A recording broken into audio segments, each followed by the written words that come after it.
Bismillahirrahmanirrahim. Assalamualaikum warahmatullahi wabarakatuh. Innal hamdalillah nahmaduhu wa nasta'inuhu wa nastaghfiruh wa na'udzu billahi min shururi anfusina wa min sayyiati a'malina. Man yahdihillahu fala mudilla lahu wa man yudlil fala hadiya lahu. أشهد أن لا إله إلا الله وحده لا شريك له وأشهد أن محمدا عبده ورسوله صلى الله عليه وعلى آله وأصحابه ومن تبعهم بإحسان إلى يوم الدين. قال الله عز وجل في كتابه الكريم: يا أيها الذين آمنوا اتقوا الله حق تقاته ولا تموتن إلا وأنتم مسلمون.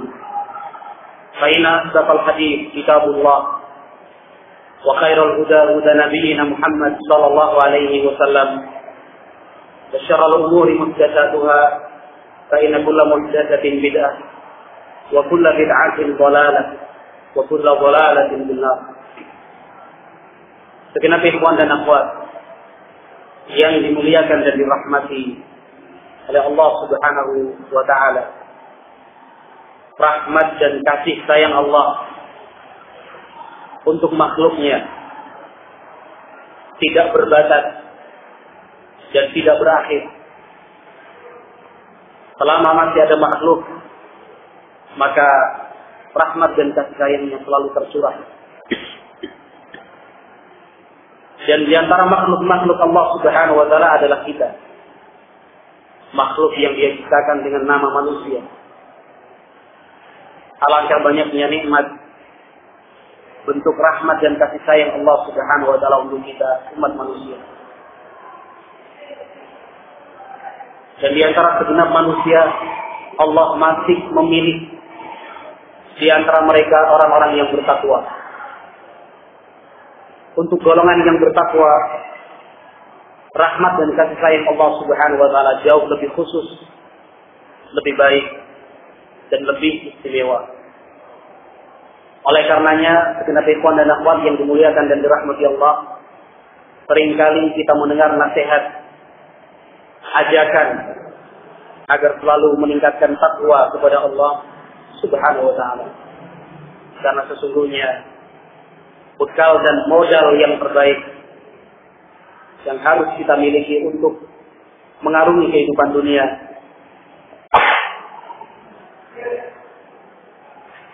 bekal dan modal yang terbaik bagi kita untuk mengarungi kehidupan dunia, demikian juga modal dan bekal yang terbaik untuk melewati masa-masa panjang pada hari kiamat kelak adalah takwa kepada Allah Subhanahu wa ta'ala.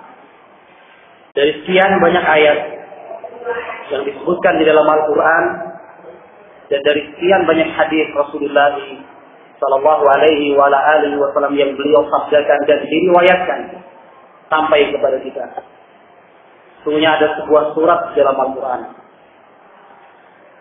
Seorang hamba yang membaca surat ini berulang-ulang, ia renungkan dan ia hayati apa yang dikandung, sungguh dia akan terpanggil.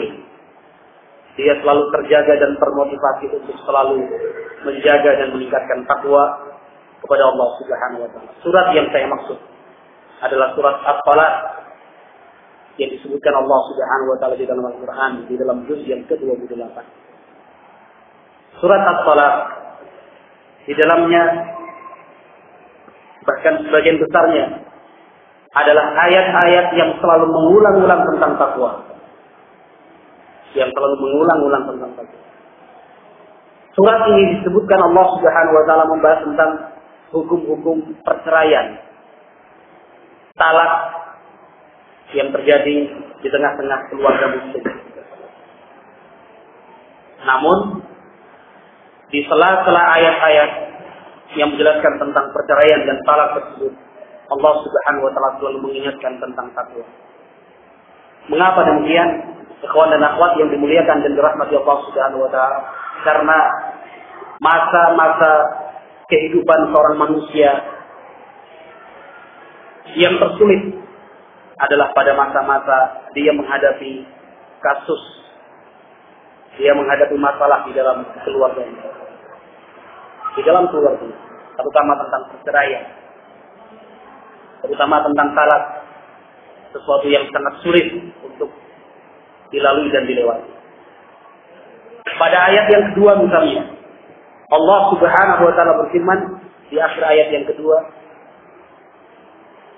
"Wa man yattaqillaha yaj'al lahu makhraja wa yarzuqhu min haitsu la yahtasib wa man yatawakkal 'ala Allah fa huwa hasbuh innallaha balighu amrihi qad ja'ala Allahu likulli syai'in qadra." Ini ayat yang kedua. Setelah pada ayat yang pertama dan ayat yang kedua menjelaskan tentang beberapa hukum tentang perceraian, tentang talak, Allah Subhanahu wa taala menyebutkan wa man yattaqillaha yaj'al lahu makhraja. Dan barang siapa yang bertakwa kepada Allah Subhanahu wa taala, pasti ini janji dari Allah Subhanahu wa taala, yaj'al lahu makhraja. Allah akan tunjukkan untuknya jalan keluar, solusi yang terbaik. Bukan hanya jalan keluar yang disepakati oleh kedua pihak atau beberapa pihak, namun jalan keluar itu pun diridhoi dan dicintai oleh Allah Subhanahu wa taala. Wa yarzuqhu min haitsu la yahtasib. Selain itu, orang yang bertakwa kepada Allah Subhanahu wa taala selalu mendapatkan limpahan rizki. Rizki yang mengalir dari Allah Subhanahu wa taala min haitsu la yahtasib. Dari arah, dari asal yang tidak pernah dia sangka. Tiba-tiba datang, tiba-tiba mengalir. Padahal dia telah menanti dari sini nanti. Saya jaga sih. Tapi ternyata dari pintu-pintu yang diharapkan tertutup. Dan Allah Subhanahu wa taala mengalirkan rizki untuknya dari pintu yang tidak pernah dia bayangkan sebelumnya. Wa yarzuqhu min haitsu la yahtasib wa man yatawakkal 'ala Allah fa huwa hasbuh. Barang siapa yang bertawakal, menyerahkan diri dan hati sepenuhnya untuk Allah Subhanahu wa taala, fa huwa hasbuh, maka Allah lah yang akan melindungi dia. Allah lah yang menjamin dirinya. Innallaha balighu amri. Sesungguhnya Allah Subhanahu wa taala akan menyampaikan semua urusannya. Allah akan mensukseskan dan membantu serta menolong dia untuk membereskan semua masalah yang dia punya. Qad ja'ala Allahu likulli syai'in qadra. Allah tutup ayat ini dengan firman-Nya, Qad ja'ala Allahu likulli syai'in qadra. Allah telah menetapkan semua hal dengan ketentuannya. Tidak akan melebihi batas kemampuan yang dimiliki oleh seorang hamba. Ini ayat yang kedua. Ikhwan dan akhwat yang dimuliakan dan dirahmati Allah Subhanahu wa taala. Demikianlah untuk kasus atau masalah yang kita kenal dengan kasus perceraian di dalam keluarga. Allah Subhanahu wa taala membimbing dan mengarahkan kita untuk bertakwa kepada Allah Subhanahu wa taala agar mendapatkan jalan keluar yang terbaik. Apalagi masalah yang dihadapi jauh lebih rumit, yang tidak hanya terjadi di dalam tingkat keluarga, tetapi itu terjadi di tingkat masyarakat misalnya, atau bahkan dalam sebuah negara, lebih besar dan luas daripada itu tingkat dunia internasional. Allah Subhanahu wa taala janjikan, "Wa man yattaqillaha yaj'al lahu makhraja." Barang siapa yang bertakwa kepada Allah Subhanahu wa taala, Allah akan berikan jalan keluar untuknya. Tetapi sebaliknya, ketika seorang hamba menghadapi sebuah permasalahan yang rumit, sesuatu yang memberatkan hati dan pikirannya, namun justru dia menjauh dari Allah Subhanahu wa taala, bukannya ia malah mendekat, ia justru bermaksiat, bukannya ia tingkatkan ibadahnya, maka permasalahan itu tidak akan kunjung selesai, bahkan tingkatannya pun akan semakin parah. Waliyadzubillah. Ketika seorang hamba misalnya anaknya sakit, harus dibawa ke rumah sakit, sementara penghasilannya pas-pasan, harta waris yang ditinggalkan orang tuanya misalnya, itu sudah habis. Sanak saudaranya tidak mau mengakui dia sebagai saudara karena kehidupannya yang miskin, gak kenal. Padahal kakak kandungnya sendiri, padahal om dan tantenya, semua mengaku tidak kenal karena malu memiliki saudara. Tetapi apa boleh dikata? Anaknya harus dibawa ke rumah sakit, dirawat, dibawa ke rumah sakit.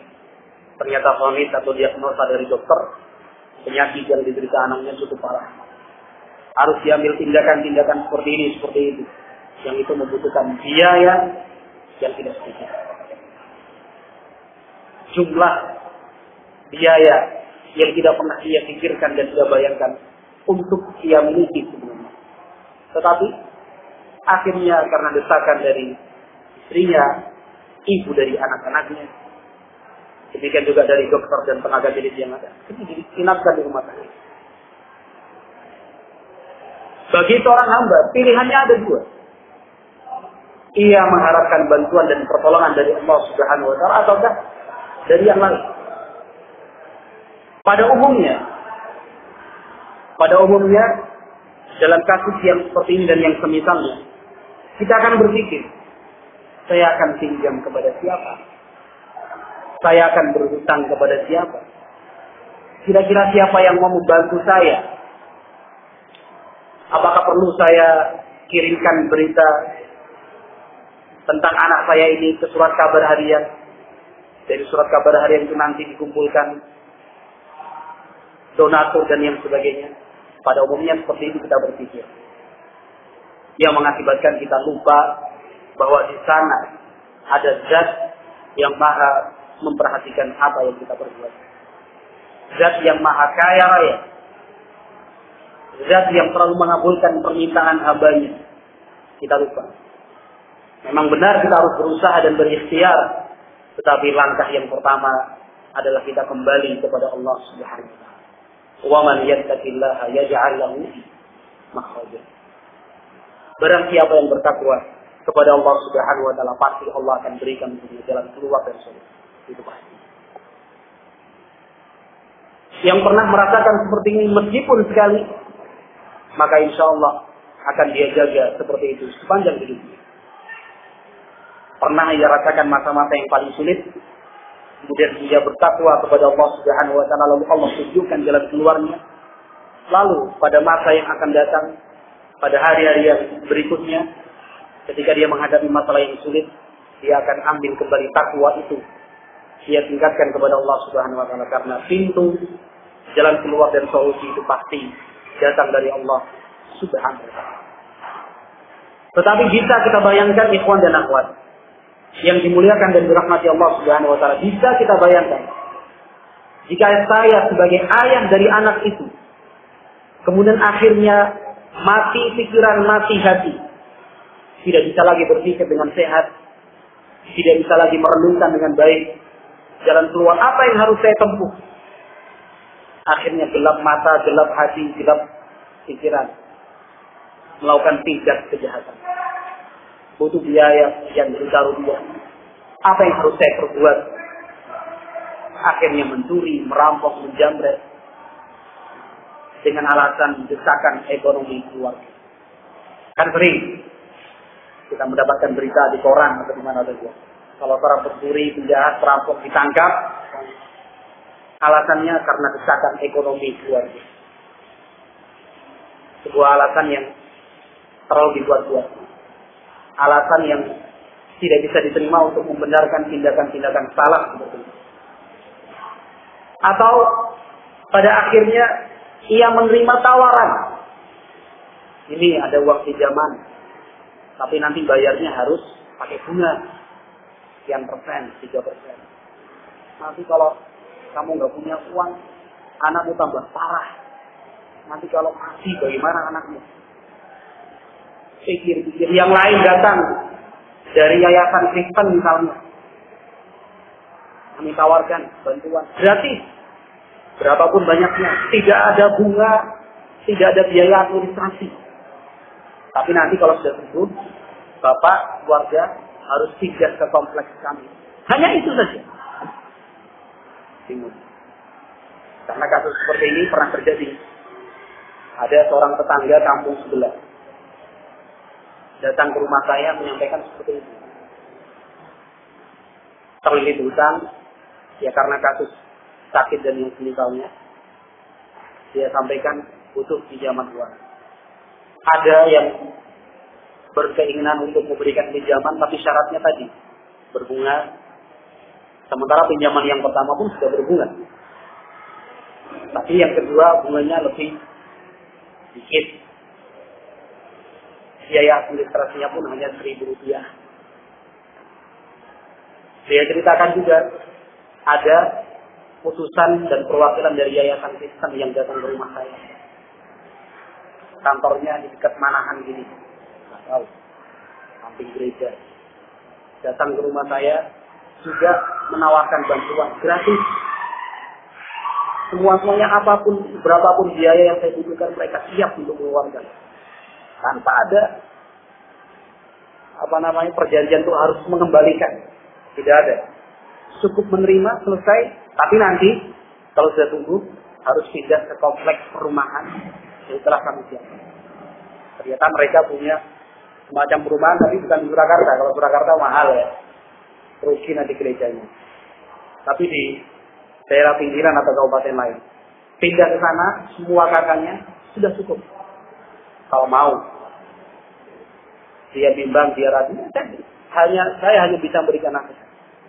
Itu semua adalah bisikan dan rayuan dari syaitan.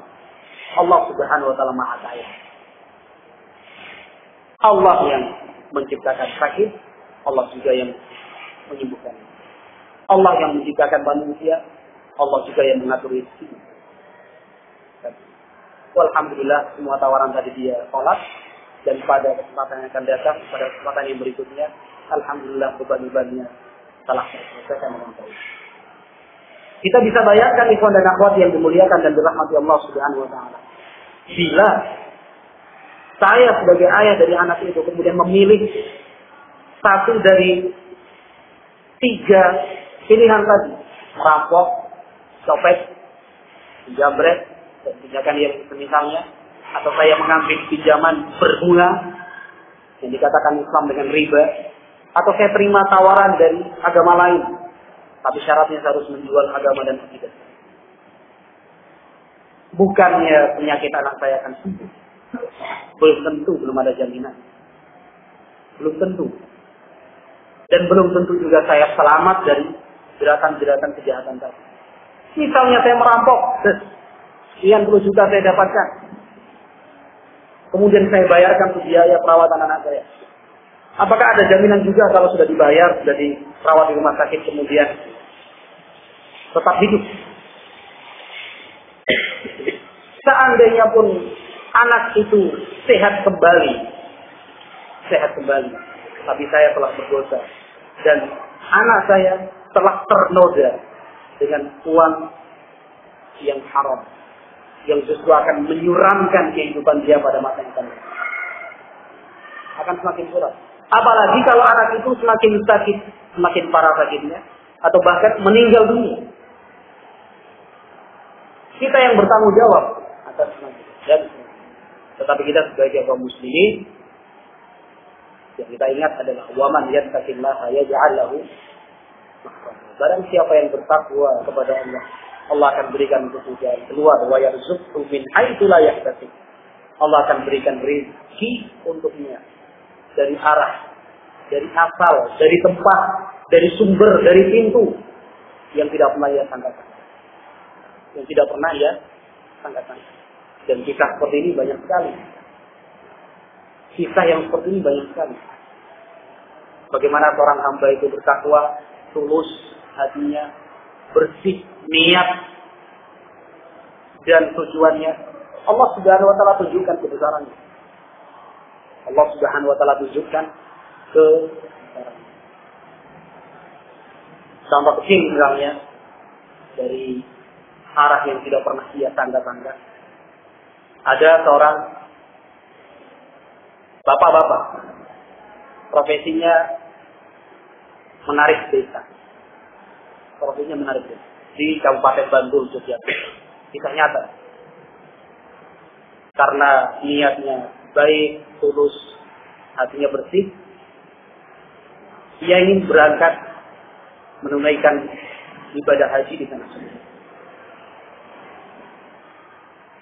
Uang yang dia kumpulkan dari hasil menarik dan mendorong desa. Menarik kalau pas naik tanjakan kan ditarik. Kalau mendorong kalau pas dia di belakang. Kalau jalannya lurus didorong. Setelah agak naik sedikit dia turun. Apalagi barangnya agak banyak. Kalau didorong dari belakang jalanan naik mungkin barangnya malah jatuh. Makanya menarik dan mendorong desa. Dia kumpulkan uang receh-receh. Bukan uang atau uang besar, uang beda. Datang ke bank untuk dia tabungkan. Karena memang seperti itu syaratnya naik haji harus dibayarkan melalui bank yang dipilih pemerintah. Hanya sebesar 1 juta rupiah. 1 juta rupiah. Uangnya kan receh. Aneh ya. Uang receh, semua uang kecil, ada yang 1000-an, 2000-an, utang juga. Ada yang robek. Sudah tidak sempurna tubuhnya. Tubuh dari uang itu. Bukan tubuh uang beda ya, tubuh uangnya. Jasadnya sudah tidak utuh. Ketika dikumpulkan ditanya oleh petugasnya, uang untuk apa Pak? Ya mulai nabung Bu, ingin berangkat haji. Dia sampaikan jawabannya dengan nada yang biasa-biasa saja. Artinya ya, tulus lah. Ketika dihitung kurang lebih 1 juta rupiah. Tulis belum buku itu di printer. Orang yang di sebelahnya sudah mengatakan Bu. Kata orang di sebelah ibu, sisanya saya yang lunas. Jadi karena yang di sebelah ini orang kaya, tersentuh hatinya lihat tukang beca bawa uang itu pengen naik haji, langsung sisanya saya yang bayar. Wah, bersyukur. Tidak pernah dia sangka. Yang dia sangka kan mungkin uang 1 juta itu dia kumpulkan dalam jangka waktu 2 tahun. Kalau sampai untuk mencapai 25 juta sebagai biaya pertama yang harus dibayarkan, itu butuh berapa tahun ini? Nah, itu kan manusia. Berapa tahun yang dibutuhkan? 2 tahun dapat 1 juta. Kalau 25 juta? Nah, 50 tahun. Tapi dia tulus. Yang jelas saya tunjukkan usaha saya ini. Yang jelas yang saya tunjukkan adalah usaha saya. Bukan hanya nunggu. Wah itu enak gedek selalu itu lagi. Bukan. Tapi dia tunjukkan kesungguhannya. Yang penting sudah ada usaha. Kalau yang munafik sudah meninggal karena waktu itu umurnya sudah 30-40 tahun. Masuk haji umurnya 90-100 tahun kan gitu. 50 tahun kemudian. Belum tentu 50 tahun kemudian biayanya tetap 25 juta. Karena mata uang kita kan tidak stabil kan begitu.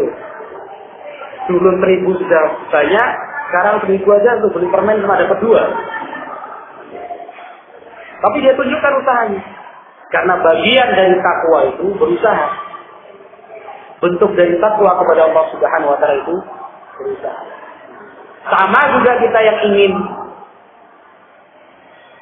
pintar misalnya, belajar.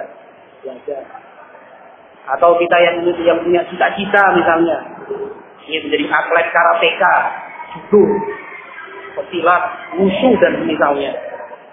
Atau kita yang punya cita-cita besok saya ingin menjadi pengusaha. Pengusaha apa ya? Semuanya pengusaha. Harus melewati tahapan seperti yang dinamakan dengan usaha sebagai bagian dari takwa. Sebagai bagian dari takwa. Usaha pertama gagal. Usaha kedua gagal. Usaha ketiga gagal. Keempat, kelima, keenam, ketujuh terus gagal. Orang muslim yang punya takwa tidak akan pernah berhenti untuk berusaha meskipun dia tahu paling-paling nanti ya gagal lagi. Bukan seperti itu. Tapi Allah Subhanahu wa taala melihat kesungguhan kita dalam berusaha. Allah tidak melihat sukses ataukah gagalnya kita dalam berusaha. Bukan itu. Ketika Allah Subhanahu wa taala telah melihat dan kita menunjukkan kesungguhan kita dalam berusaha, Allah akan berikan apa yang kita minta, plus apa yang tidak pernah kita minta, Allah berikan. Yang kita minta 100, Allah berikan 100, plus 101, 102, 200, 300 ribu. Padahal yang kita minta hanya 100. Sekali lagi, ketika kita berusaha, bukan gagal dan sukses itu apa? Gagal. Sukses bukan. Tapi yang dilihat adalah kesungguhan kita. Sama seperti kita belajar juga. Kita belajar sebuah rumus matematika. Hari ini mendapatkan penjelasan dari ibu guru, nggak paham. Karena nggak paham, wes lah. Besok kalau pas ujian, asal mulai saja. Apa hitung kancing, ABCD-nya. Pulang ke rumah, tadi aja di kelas kondisinya belajar, sungguh-sungguh aja nggak paham, apalagi di rumah kondisinya bukan kondisi belajar, kondisi santai. Akhirnya tidak dibuka, tidak diulang. Orang seperti itu pasti gagal. Tapi kalau orang yang pertama kali dia mendapatkan penjelasan orang muda nggak paham, akhirnya sudahlah, apa salahnya saya tanya ke kakak kelas, kan begitu. Tanya ke kakak kelas, dijelaskan kakak kelas, nggak paham juga. Ya mas, matur nuwun mas, sudah diajari. Matur nuwun itu bukannya paham, tapi matur nuwun terima kasih karena nggak paham. Berhenti, tidak. Coba tanya guru yang lain. Mungkin penjelasan dari guru yang lain berbeda. Berangkat temui guru yang lain, tetap nggak mungkin juga. Apa mau tuh kayak gini sih? Sudah gini, matur nuwun pak ya. Akhirnya kan begitu. Ya, iseng-iseng tanya sama teman sekelas. Karena teman sekelas ini kelihatannya jauh lebih pintar, lebih cerdas. Kok setiap kali guru jelaskan kok mantuk terus. Kelihatannya kan begitu.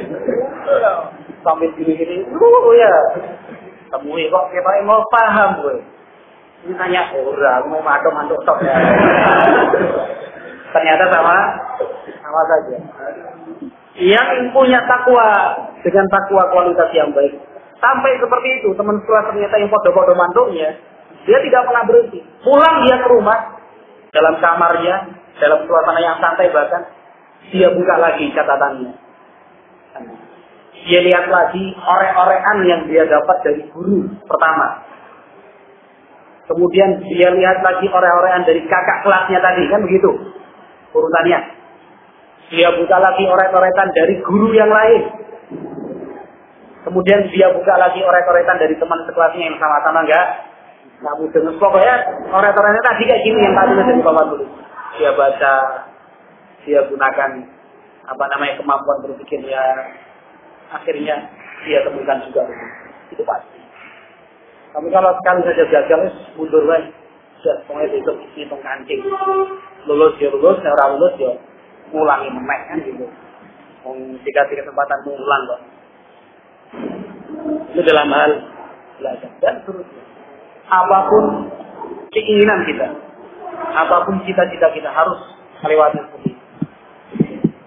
Orang-orang besar yang sukses dan yang berhasil, pasti mereka mengalami masa-masa seperti ini. Kan begitu. Yang senang baca biografi tokoh, siapapun dia, pasti akan melihat dan membaca dalam kehidupan tokoh tersebut, awalnya hidupnya susah, sengsara, ini, akhirnya sukses. Itulah buah dari takwa kepada Allah Subhanahu wa Ta'ala. Allah Subhanahu wa Ta'ala tutup ayat ini dengan qad ja'alallahu likulli syai'in qadra. Allah itu menetapkan segala sesuatu dengan ukuran dan kemampuan masing-masing. Tidak mungkin Allah memberikan beban untuk salah seorang kita di luar kemampuannya. Itu rumus. Tidak mungkin Allah memberikan ujian, memberikan cobaan untuk kita di luar batas kemampuan kita. Itu tidak mungkin. Allah itu maha adil. Allah tidak membolimi hambanya. Allah tidak berlaku sewenang-wenang terhadap hambanya. Artinya apapun ujian dan cobaan yang kita rasakan, yakinlah kita mampu menyelesaikannya dengan pertolongan dan bantuan dari Allah Subhanahu wa Ta'ala. Allah Subhanahu wa Ta'ala berfirman dalam Al-Quran, la yukallifullahu nafsan illa La yukallifullahu nafsan illa wus'aha. Yang artinya Allah tidak akan memberikan beban untuk siapapun kecuali dengan batas kemampuan yang dia miliki.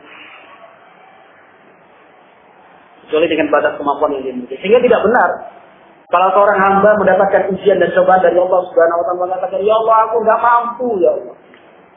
Saya tidak mampu, ya Allah." Sudah akhirnya putus asa, berkecil hati. Tidak, itu salah.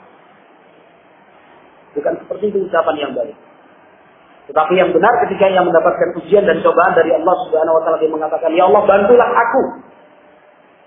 Ya Allah, tolonglah aku untuk menghadapi ujian dan cobaan." Itu yang akan diucapkan oleh para ikhwan dan akhwat yang dimuliakan dari rahmat Allah Subhanahu wa taala. Pada ayat-ayat yang berikutnya Allah Subhanahu wa taala juga menyatakan dalam surat As-Salat, surat yang sama, "Wa man yattaqillaha yaj'al lahu min amrihi yusra." Barang siapa yang bertakwa kepada Allah Subhanahu wa taala, Allah akan jadikan yang sulit menjadi mudah, yang rumit menjadi ringan. Itu dengan bekal takwa kepada Allah Subhanahu wa taala. Pada ayat yang setelahnya, "Wa man yattaqillaha yukaffir 'anhu sayyi'atihi." Barang siapa yang bertakwa kepada Allah Subhanahu wa taala, kesalahan dia itu akan digugurkan, dihapuskan, dikurangi sedikit demi sedikit. Pada ayat yang sama, "Wa yu'zim lahu ajra." Orang yang bertakwa itu akan dilipat gandakan dan dibesarkan pahalanya oleh Allah Subhanahu wa taala. Dalam surat yang sama, barang siapa yang bertakwa kepada Allah Subhanahu wa taala, ia akan dimasukkan ke dalam surga kekal selama-lamanya di dalamnya. Jadi surat ini memang istimewa. Surat ini memang istimewa, surat As-Salat. Jadi kalau kita pasti sedang sedih menghadapi apalah cobaan yang kita rasakan, coba buka surat ini. Surat apa tadi? As-Salat. Kalau mau diingat-ingat, serai kan gitu. Salah. Di juz yang ke-28. Juz 28. Diulang, baca. Jangan malah baca novel kan gitu. Sudah sedih, buku komik kan? Kan gitu. Baca Naruto misalnya. Ternyata orang Jawa Naruto itu. Ada O di belakangnya kan.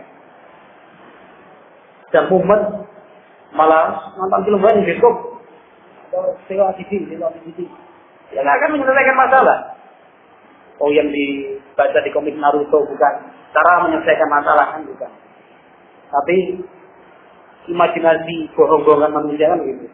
Bukannya menyelesaikan masalah, justru kita menunda masalah yang masalah itu semakin lama semakin menumpuk. Tidak akan selesai. Ya cobalah sekali. Apalagi kalau pas mau ujian akhir misalnya, untuk ujian akhir, naikkan kelas atau kelulusan misalnya, baca Al-Quran. Harus ada dorongan dan motivasi memang untuk membuka dan baca Al-Quran. Makanya dorongan ini saya sampaikan. Ada sebuah ketenangan yang tidak bisa dilukiskan dengan kata-kata. Ketika kita membaca surat seperti ini dan surat-surat yang lain tentunya, kita baca, kita renungkan, kita hayati. Ternyata menyimpan sekian banyak rahasia. Ikhwan dan akhwat yang dimuliakan dan dirahmati Allah Subhanahu wa taala, dan itu semua tadi akan semakin mudah apabila kita rajin untuk menjaga kehidupan hati, kesuburan hati. Kita selalu rajin untuk membersihkan hati.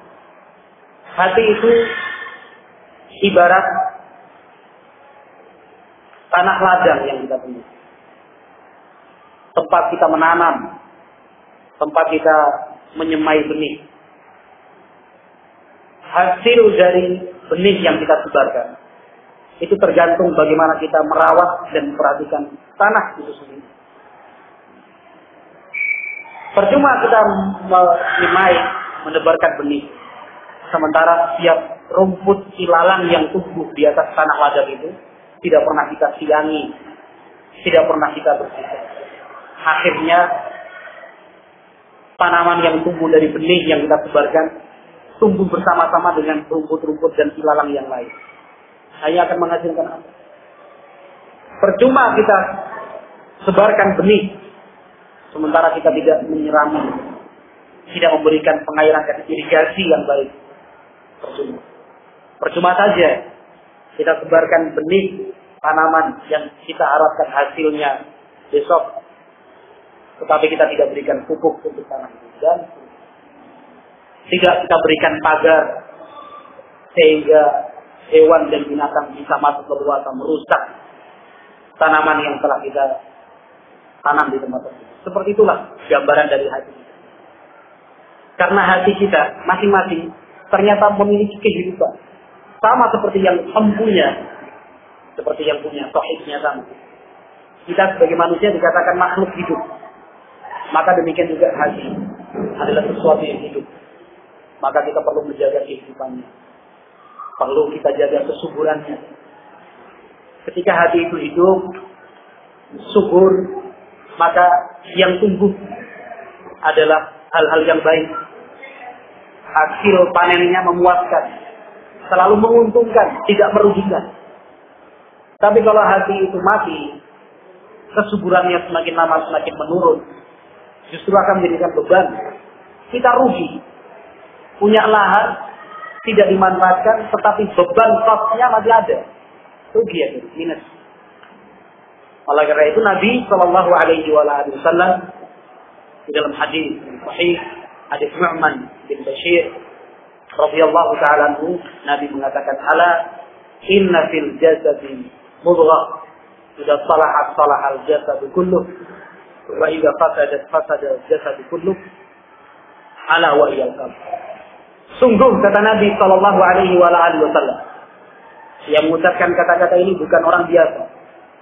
Yang mensabdakan hadis ini adalah Rasulullah Shallallahu Alaihi Wasallam. Kata beliau, sungguh di dalam jasad, tubuh dan jasmani setiap anak manusia ada sebuah organ tubuh. Kalau organ tubuh itu baik, maka semua anggota tubuh yang lainnya pun menjadi baik. Tapi kalau organ tubuh yang satu ini rusak, akan mengakibatkan kerusakan pada anggota-anggota tubuh yang lain.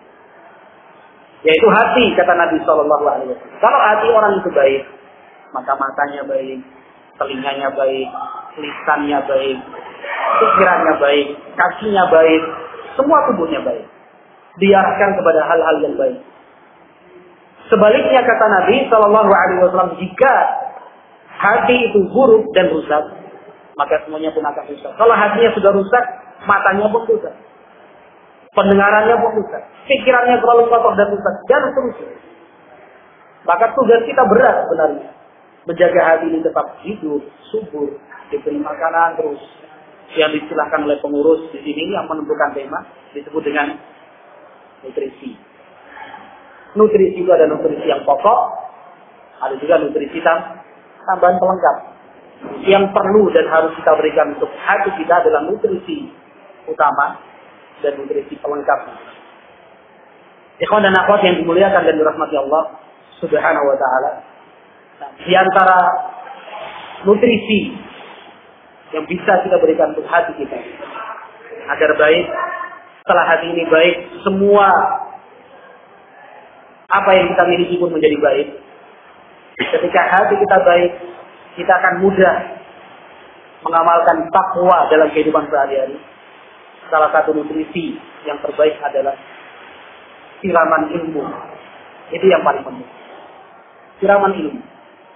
Ilmu yang dimaksud adalah ilmu dari Al-Quran, yaitu ilmu dari Allah Subhanahu wa taala, dan ilmu hadis, yaitu ilmu yang disampaikan oleh Nabi Muhammad sallallahu alaihi wa alihi. Sebagian ulama pernah bertanya kepada murid-muridnya, "Ara'aita law anna al-maridha idza muni'a an ta'amihi wa sharabihi wa dawa'ihi ayamut?" Kata murid-muridnya, "Bala." Kata sang guru, "Fakadzalikal qalbu idza muni'a min ilmi thalathata ayyamin mat." Kata guru kepada murid-muridnya, menurut kalian bagaimana? Kalau ada orang sakit, orang jatuh sakit, tidak diberi makan, tidak diberi minum, tidak dikasih obat. Makan tidak, minum tidak, obat tidak. Kira-kira dia akan mati. Menurut kalian seperti apa? Kata murid-muridnya, tentu dia mati wahai guru. Kata gurunya, seperti itu jugalah hati yang kita punya. Andai dia selama 3 hari berturut-turut tidak mendapatkan siraman ilmu, siraman wahyu, hati itu pun akan mati. Oleh karena itu para sahabat saat Nabi Muhammad SAW masih hidup, mereka berlomba-lomba datang di majlis Nabi SAW setiap hari. Karena setiap kali duduk bermajlis menuntut dan mencari ilmu dari Nabi Muhammad SAW, seolah-olah dunia itu terlupakan. Yang dilihat hanyalah surga dan neraka, Plong. Dengan duduk di hadapan Nabi SAW setiap masalah yang dihadapi, lantas mendapatkan jawaban dan jalan keluarnya. Oh begini ternyata. Oh ternyata arahan dan bimbingan Nabi SAW itu seperti ini. Kalau para sahabat sudah jauh jarang menghadiri majlis ilmu Nabi SAW, hati itu semakin lama semakin berat. Hingga suatu saat ada seorang sahabat yang bernama Hanzalah, diriwayatkan oleh Imam Muslim dalam sahihnya, beliau datang menemui sahabat Abu Bakar As-Siddiq radhiyallahu taala. Kata Hanzalah ini kepada Abu Bakar, wahai Abu Bakar, rasa-rasanya saya ini kok jadi orang munafik ya. Abu Bakar kaget. Ini sahabat mulia, teman dekat Nabi SAW, kok merasa menjadi orang munafik? Kata Abu Bakar, lo kenapa? Kata Hanzalah radhiyallahu ta'ala, wahai Abu Bakar, coba perhati. Kita ini, kalau ada di majlis Nabi Muhammad SAW, seolah-olah kita ini langsung bisa melihat surga dan neraka. Karena harapan kita digali oleh Nabi, rasa takut kita dibangkitkan oleh Nabi, harap kita kepada surga, takut kita kepada neraka. Seakan-akan dunia ini kecil, tidak berharga. Tapi bayangkan kalau kita sudah keluar dari majlis Nabi Sallallahu Alaihi Wasallam, kita sudah berkumpul dengan istri dan anak-anak di dalam rumah, seakan-akan itu semua lupa dan tidak pernah ada. Ini kan munafik. Kata Abu Bakar, sudahlah kita temui saja Nabi Muhammad Sallallahu Alaihi Wasallam. Artinya, Hanzalah saat itu merasa jadi orang munafik. Di hadapan Nabi baik, tapi kalau sudah pisah dengan Nabi di dalam keluarga, kebaikan yang dilakukan tadi kok hilang. Bisa dipahami? Datang mereka berdua dengan Nabi Muhammad Sallallahu Alaihi Wasallam. Diceritakan kepada Nabi seperti yang diceritakan kepada Abu Bakar As-Siddiq radhiyallahu ta'ala. Kata Nabi Sallallahu Alaihi Wasallam, wahai Hanzalah, seandainya engkau mampu mempertahankan keadaanmu di dalam majelis ilmu sampai engkau tiba bersama dengan keluargamu, masih sama kondisimu, pasti para malaikat akan turun langsung menemuimu dan akan memintamu berjabat tangan di jalan-jalan, di lorong-lorong, dan dimanapun mereka bisa menjumpai. Tetapi kata Nabi Sallallahu Alaihi Wasallam, walakinnya Hanzalatu sa'atan. Akan tapi wahai Hanzalah, ya sedikit demi sedikit. Susah. Ada waktu untuk belajar, ada waktu untuk keluarga, ada waktu untuk bekerja. Semua diatur manajemen waktu. Namun ikhwan dan akhwat yang dimuliakan dan dirahmati Allah Subhanahu wa taala, yang ingin kita petik dari hadis ini, bagaimana yang dirasakan oleh sahabat Hanzalah ini ketika sudah sekian waktu tidak menghadiri majelis Nabi Sallallahu Alaihi Wasallam. Ada yang berbeda di dalam hati. Ada sesuatu yang baru dan asing serta mengganggu di dalam hati ketika sudah lama tidak mendengar ayat dan hadis Nabi Muhammad Sallallahu Alaihi Wasallam. Ikhwan dan akhwat yang dimuliakan dan dirahmati Allah Subhanahu wa taala, nutrisi untuk hati kita yang berikutnya yang juga sangat penting adalah sering-sering dan banyak membaca Al-Qur'anul Karim. Sering-sering dan banyak membaca Al-Qur'anul Karim. Karena Al-Qur'an memiliki kekuatan dan pengaruh yang sangat dahsyat. Al-Quran memiliki pengaruh dan kekuatan yang sangat dahsyat. Rahasia-rahasia yang terkandung di dalam Al-Quran sungguh sangat banyak sekali. Sungguh sangat banyak sekali. Kadang-kadang kita ditanya tentang sesuatu yang sederhana tentang Al-Quran, kita tidak bisa menjawabnya. Misalnya saja, ketika kita ditanya berapa jumlah huruf hijaiyah, ha, ba, ta, ta, ja, ha, ha, dan seterusnya. Berapa jumlahnya? Taruhlah kita bisa menjawab 29. Lalu ada pertanyaan yang berikutnya. Dalam Al-Quran pada ayat apa ke-29 huruf ini terhimpun? Sebutkan semua. Pertanyaan sederhana kan begitu. Karena kita sedang seakan-akan kalau kita sedang TK belajar A, B, C, D, E, F, G kan begitu. Kita ditanya dengan pertanyaan sederhana. Dalam Al-Quran sebanyak ribuan ayat itu, sebutkan pada ayat mana 29 huruf ini tersebut dalam satu ayat saja. Dalam ayat apa? Ada di dalam dua ayat. Ayat yang pertama di akhir surat Al-Fatih. Muhammadun Rasulullah. Itu mau dicari abasa, jim, hakot, sampai siap, wawu, nun, semua ada di situ. Dalam satu ayat itu. Tapi kalau alhamdulillahirabbil alamin belum lengkap ini. Cuma satu ayat. Ayat yang kedua dalam surat Al-Anfal, nah itu ayat yang keberapa. Itu sebagai contoh saja. Artinya rahasia-rahasia yang terkandung dalam Al-Quran itu sangat banyak sekali. Sesuatu yang sudah disebutkan dalam Al-Quran sejak ribuan tahun yang lalu, ternyata dianggap sebagai penemuan baru di zaman ini. Karena para ilmuwan di bidang kesehatan, ilmuwan di bidang kebumian, ruang angkasa dan sebagainya, mereka mengatakan kami menemukan sebuah penemuan baru. Padahal penemuan itu sudah disebutkan dalam Al-Quran. Kenapa kita tidak bisa mengetahui bahwa penemuan itu sebenarnya ada di dalam Al-Quran? Karena kita tidak merenungkan makna yang terkandung di dalam Al-Quran. Kita hanya sedang membaca Al-Quran dan terjemahannya kan begitu. Jangankan terjemahannya, Al-Quran Dewi Radiwoso kan begitu. Itu sudah bagus baca Al-Quran plus terjemahannya. Alhamdulillah. Apalagi kalau kemudian diteliti makna-maknanya dari huruf per hurufnya, dari harokatnya, semua dibahas, dibuka, dipelajari, direnungi. Sekian banyak rahasia-rahasia itu. Maka salah satu hal yang bisa kita lakukan agar hati kita selalu sehat, hidup, maka kita adalah banyak-banyak membaca Al-Quran. Rasulullah Shallallahu Alaihi Wasallam adalah orang yang paling sering dan paling banyak membaca Al-Quran. Dalam satu malam saja, beliau Shallallahu Alaihi Wasallam ketika melaksanakan sholatul lail, sholat tahajud, beliau baca beberapa juz Al-Baqarah, Al-Imran, An-Nisa, beliau baca.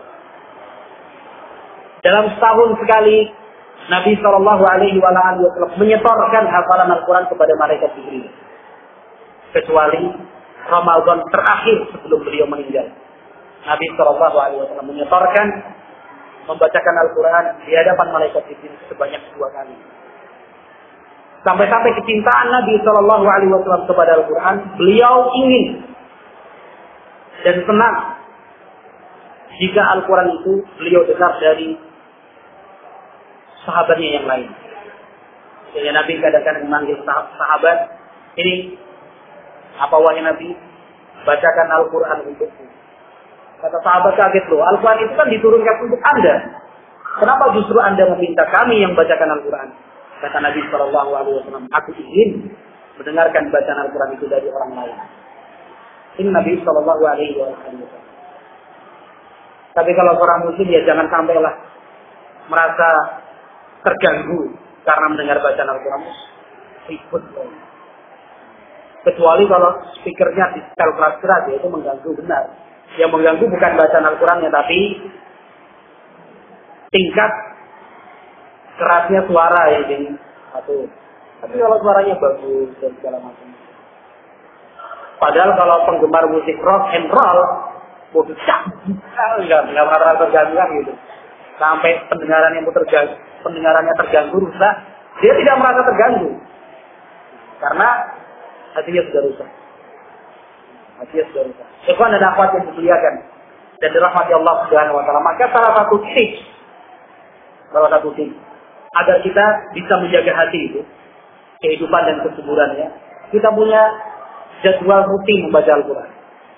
Jangan dilihat banyaknya. Wah, satu hari satu juz ya berat mau Ustaz. Ya berat sih. Berat kalau satu juz satu hari. Tapi jangan dilihat banyak dan besarnya. Tapi lihat rutinitasnya. Sehari setengah halaman lah. Mampu nggak setengah halaman? Bisa bikin matanya pedes ya kira-kira. Setengah halaman tau loh. Saya kira bisa ya. Setengah halaman, tapi rutin. Sebelum berangkat sekolah misalnya. Karena berangkat sekolah itu kan rutinitas. Karena rutinitas setiap hari yang harus dilakoni. Jadi jadwal ini ya tempelkan aja dengan rutinitas ini. Tapi kalau jadwal membaca Al-Quran ditempelkan dengan kegiatan yang tidak sehari-hari kita kerjakan, mungkin lupa. Kan gitu. Tapi tempelkan. Di antara rutinitas berangkat ke sekolah, mandi, sarapan, siapkan buku, kendaraan, starter, segala macam kan gitu. Tempelkan membaca Al-Quran. Itu tips saja. Mau coba baca komik sampai puluhan komik, ratusan komik bisa. Novel dari ayat-ayat cinta sampai surat-surat cinta. Kan gitu, ayat-ayat cinta dari surat-surat cinta. Habis juga. Nonton film sinetron sampai puluhan episode hanya untuk melihat kisah selanjutnya bersambung waktu habis. Atau pas sedang tegang-tegangnya iklan. Sabar juga nunggu iklannya. Padahal iklannya mungkin tidak dia senangi. Cuma nanti setelah ini ada sinetron apa lagi. Nanti kalau pas mau ujian buku segala macam buku referensi rujukan dilahap kayak orang kelaparan baca semua. Padahal pas ujian nggak ada yang metu. Susah no. Ini baca Al-Quran setengah halaman saja lah. Dan saya kira teman-teman di SMA 1 baik ikhwan dan akhwat itu bukan sesuatu yang sulit dan berat kalau hanya membaca setengah halaman. Setengah halaman berapa baris? Berapa baris? Setengah halaman. Beda-beda ya. Sesuai cetakan. Tapi ya kira-kira standar ya. Berapa baris? 7-8. Karena kalau standarnya kan satu halaman itu 15. Baris itu cuma 7 baris. Itu sama dengan jumlah huruf 5 kali SMS ke teman kita. Aku pakai Q. Kenapa sih? Kos. Karena gaya banget nih. Jadi yang paling marah itu sebenarnya dulu bahasa Indonesia. Karena kita terlalu sering menyingkat dan merusak IEC. Apa namanya? Segala macam lah. Lebih paham kalian. Bahasanya tidak baik dan benar. Kenapa? Klik pulsa. Ya namanya aja nggak ada penghasilan udah. Ya kalau nggak ada penghasilan sekali itu nggak main SMS kalau alasan ini. Saya kira mudah ya baca Al-Quran setiap hari setengah halaman. Mudah ya. Cuman sebenarnya kembali ke keinginan. Dan jadi pengen apa enggak. Ikhwan dan akhwat yang dimuliakan dan dirahmati Allah Subhanahu wa taala. Nutrisi berikutnya. Ini bahkan pelengkap rasa. Kalau diibaratkan sebagai makanan. Garamnya. Kalau tanpa ini enggak akan enak. Istighfar dan taubat kepada Allah Subhanahu wa taala. Nabi Muhammad sallallahu alaihi wasallam. Beliau dalam sehari bisa beristighfar sampai ratusan kali. Minimal 70 sampai 100. Bahkan Nabi sallallahu alaihi wasallam dalam sebuah riwayat menyatakan apa alasan beliau sering dan memperbanyak istighfar serta taubat kepada Allah Subhanahu wa taala. Karena innahu la yughanu ala qalbi. Karena sungguh hatiku ini ada kotoran dan noda sehingga harus dibersihkan dengan taubat dan istighfar.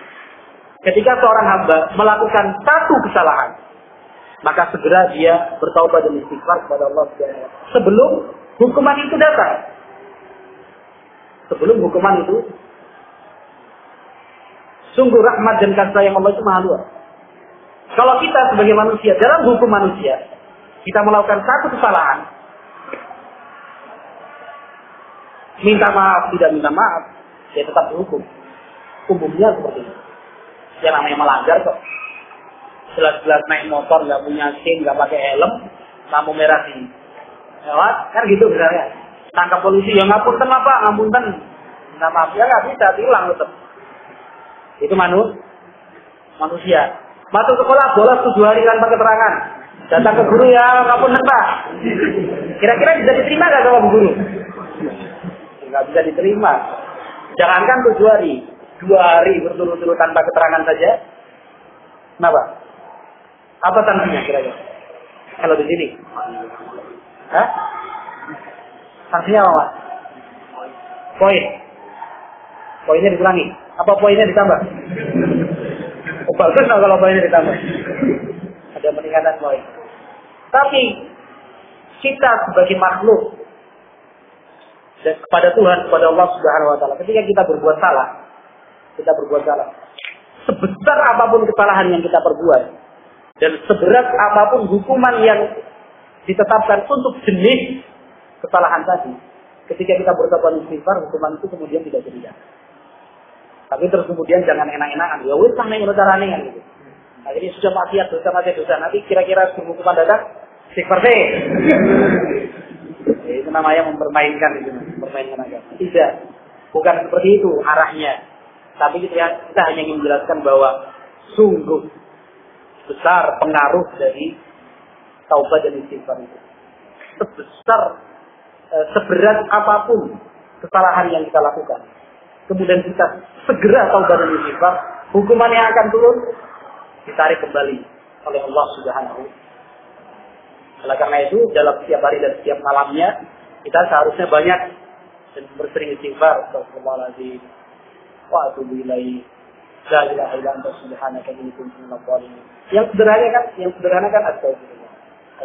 Itu yang sederhana. Ikhwan dan akhwat yang dimuliakan